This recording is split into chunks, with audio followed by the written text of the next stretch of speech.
क्या आपने कभी सोचा है कि इस सृष्टि के रचयिता स्वयं ब्रह्मा जी उन्हें आखिरकार किसने और क्यों भीषण श्राप दिया? आज मैं आपको वह दिव्य कथा सुनाने जा रहा हूं जिसके हर शब्द में पीड़ा है और हर विराम में गहरा पश्चाताप। यह वह कथा है जिसने ब्रह्मा की महानता को जन्म दिया और अंततः उसी महानता को एक ऐसे निर्णय तक पहुंचा दिया जहां देवताओं को भी अपने विवेक पर प्रश्न करना पड़ा। लेकिन आगे बढ़ने से पहले यदि आप भारतीय संस्कृति, हमारे पुराणों की दिव्यता और देवताओं के अद्भुत रहस्यों को समझना चाहते हैं तो नीचे कमेंट में लिखिए जय सनातन, जय हिंदू और हमारे मिस्ट्री माला चैनल को सब्सक्राइब करें और बेल आइकन को प्रेस करना न भूलें ताकि यह दिव्य यात्रा आपके साथ निरंतर चलती रहे।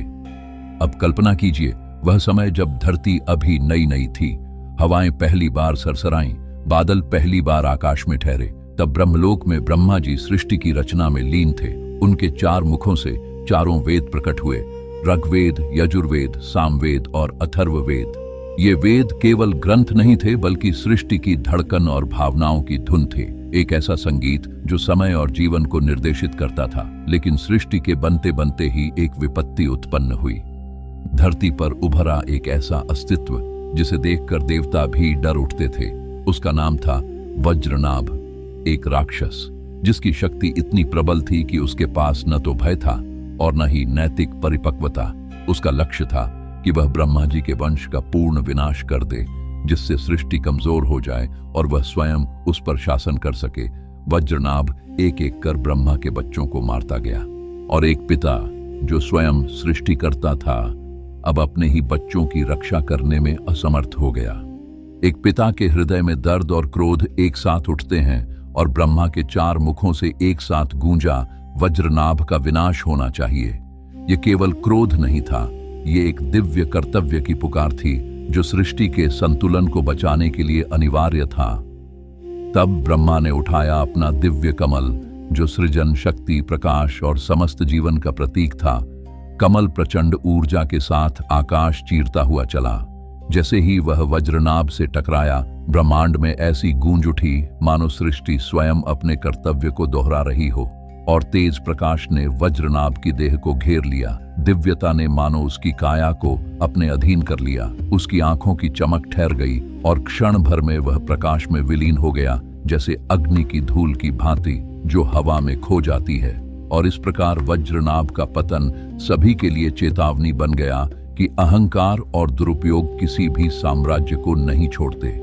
लेकिन तब वह कमल 3 हिस्सों में विभाजित हो गया और जहां जहां ये पंखुड़ियां गिरी वहां 3 पवित्र सरोवर प्रकट हुए, ज्येष्ठ पुष्कर, मध्य पुष्कर और कनिष्ठ पुष्कर। इन तीनों में से मध्य पुष्कर का जल इतना पवित्र माना जाता है कि इसमें केवल स्नान करने से मनुष्य के सारे पाप धुल जाते हैं और आत्मा को शुद्धि और प्रायश्चित का गहरा अनुभव होता है। यह स्थल केवल एक सरोवर नहीं था, यह वेदों की प्रतिध्वनि, यज्ञ के आगमन और जीवन के एक नए अध्याय का प्रतीक बन गया। ब्रह्मा ने निर्णय लिया, यहाँ एक महान यज्ञ होना चाहिए, ऐसा यज्ञ जो संपूर्ण जगत की भलाई के लिए हो। और यज्ञ के लिए देवता, ऋषि और मुनि सभी एकत्र हुए। यज्ञ कुंड प्रज्वलित हुआ, परंतु एक समस्या शेष थी। यह यज्ञ तभी पूरा माना जाता है जब पति पत्नी दोनों की मौजूदगी हो, क्योंकि यही वह मूल्य है जो जीवन और कर्मों को पूर्णता देता है। ब्रह्मा जी की पत्नी थी देवी सावित्री, जो सौभाग्य, पवित्रता और सहयोग की प्रतिमूर्ति थी। ब्रह्मा ने सावित्री को बुलाया, पर वे अपनी पूजा में लीन थीं और उत्तर दिया कि मैं अपना पाठ पूर्ण करके शीघ्र आती हूँ। लेकिन समय बहुत कम था। यदि यज्ञ समय पर न किया गया तो अगला शुभ समय हजारों वर्षों बाद ही आता। तब इंद्र जी ने कहा, प्रभु, संपूर्ण ब्रह्मांड की भलाई इस यज्ञ पर निर्भर है। क्या हम किसी योग्य देवी के साथ यज्ञ पूरा कर सकते हैं? यह विकल्प तार्किक और अनैतिक दोनों प्रतीत होता था, परंतु जब सृष्टि का कल्याण सर्वोपरि माना गया तो देवता भी सहमत हो गए। और फिर बुलाया गया गायत्री जी को, जो स्वयं ज्ञान और विद्या की दिव्य देवी हैं। गायत्री जी ने परंपरा भंग का संदेह जताया। तब सबने उनको समझाया कि ये सब सिर्फ संसार की भलाई के लिए हो रहा है। तब वे सच्चे मन से और जगत के कल्याण के लिए उन्होंने सहमति दे दिया। फिर गंधर्व विवाह से गायत्री जी और ब्रह्मा जी का विवाह हुआ, एक अस्थायी बंधन केवल यज्ञ के उद्देश्य के लिए। और जैसे ही यज्ञ प्रारंभ हुआ, पूरे आकाश में मंत्रों की ध्वनि गूंज उठी। मंत्रों की ध्वनि से अग्नि प्रसन्न हो उठी और वहां का ताप, प्रकाश और यज्ञ कुंड की ऊष्मा संपूर्ण ब्रह्मांड को स्पर्श करने लगी। जैसे पुराणों के हर पन्ने से एक नई ऊर्जा की आभा निकल रही हो, और यह वह यज्ञ जिसका इंतजार हजारों वर्षों से किया जा रहा था, अब सब शक्तियां मिलकर एक हो गई थीं। तभी सावित्री जी यज्ञ स्थल पर पहुंची और आकाश गर्जा। एक ऐसा क्षण आया जब सबकी नजरें उस पवित्र स्थल पर अटक गईं और समय मानो रुक सा गया। परंतु जैसे ही सावित्री जी ने देखा कि ब्रह्मा जी के पास कोई दूसरी स्त्री बैठकर यज्ञ कर रही है, तो उनको बहुत कष्ट हुआ और उनके मन में एक सवाल उठा, क्या मेरा सम्मान इतना कम था? उनकी आंखों में केवल आंसू और क्रोध नहीं, बल्कि अपमान, विस्मय और अटूट प्रेम की वेदना झलक रही थी। यह एक भावनात्मक भूकंप था जिसने पूरे देवलोक को हिला दिया। सावित्री जी ने धीरे से अपने आंसुओं को पोंछा और कहा, मैंने आपके साथ सृष्टि रचने में सहायता की, क्या मेरा सम्मान इतना तुच्छ था? और फिर उन्होंने वह श्राप दिया जिसकी गूंज से पूरा देवलोक कांप गया। पहला श्राप ब्रह्मा जी को दिया कि पुष्कर को छोड़कर ब्रह्मा कहीं भी नहीं पूजे जाएंगे। यह श्राप केवल शब्द नहीं था, यह एक ऐसी ऊर्जा थी जिसने ब्रह्मा के अस्तित्व के ही मार्ग को बदल दिया।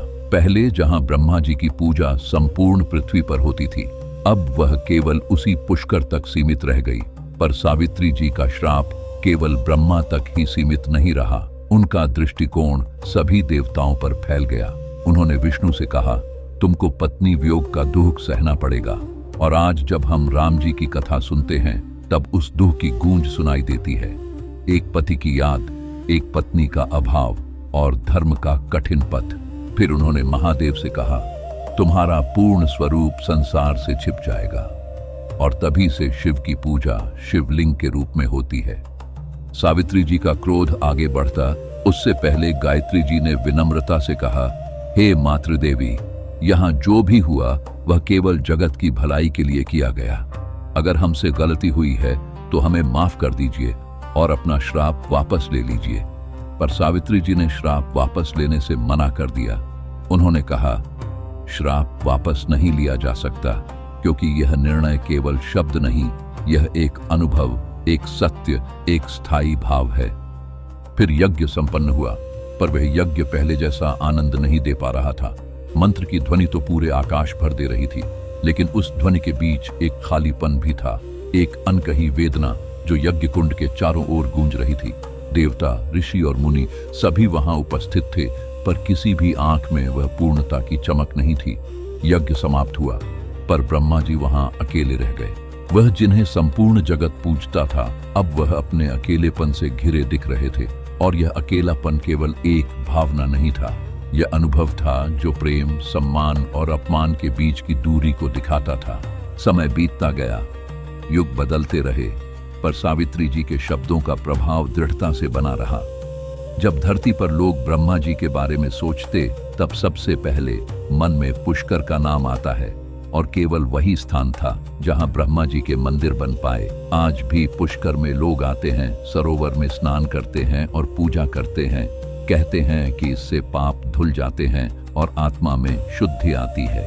कथाएं यह भी कहती हैं कि सावित्री का मंदिर रत्नगिरी पहाड़ी पर स्थित है। जब आप उस चोटी से नीचे देखते हैं तो ब्रह्मा जी का पवित्र मंदिर साफ दिखाई देता है। यह दृश्य ऐसा मानो सावित्री अपने पति को दूर से निहार रही हो। ना वह पास आ सकती, ना बिल्कुल दूर जा सकती, बल्कि उस अनंत प्रेम की डोरी में बंधी हुई। समय ने सब कुछ बदल दिया।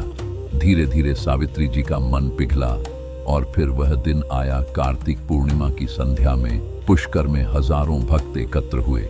उनकी प्रार्थनाएं, गीत और श्रद्धा की ध्वनि उस पवित्र स्थल को दिव्य प्रकाश से भर दिया। और तभी सावित्री जी ने अपना अहंकार त्याग दिया, और गायत्री जी ने दिल से पश्चाताप किया, और ब्रह्मा ने प्रेम की उस गहराई को समझा। यह वह क्षण था जब तीनों के बीच मन का मेल और शांति स्थापित हुई। ब्रह्मा जी ने कहा, यह श्राप मेरी शिक्षा बन गया कि ज्ञान से बड़ा प्रेम है और अधिकार से बड़ी मर्यादा है। यह वह पाठ है जो हर मानव को सिखाया जाना चाहिए कि चाहे हम कितने ही महान क्यों न हों, सम्मान और प्रेम की मर्यादा सबसे बड़ी होती है।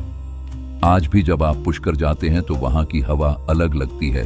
पानी की पवित्रता, भक्तों की निष्ठा, सब कुछ एक दिव्य अनुभूति देता है। यह कथा केवल एक पुराण नहीं है, यह एक जीवन पाठ है, एक स्मरण जो याद दिलाती है कि ज्ञान जितना महान हो, पर प्रेम और सम्मान उससे भी बड़ा है।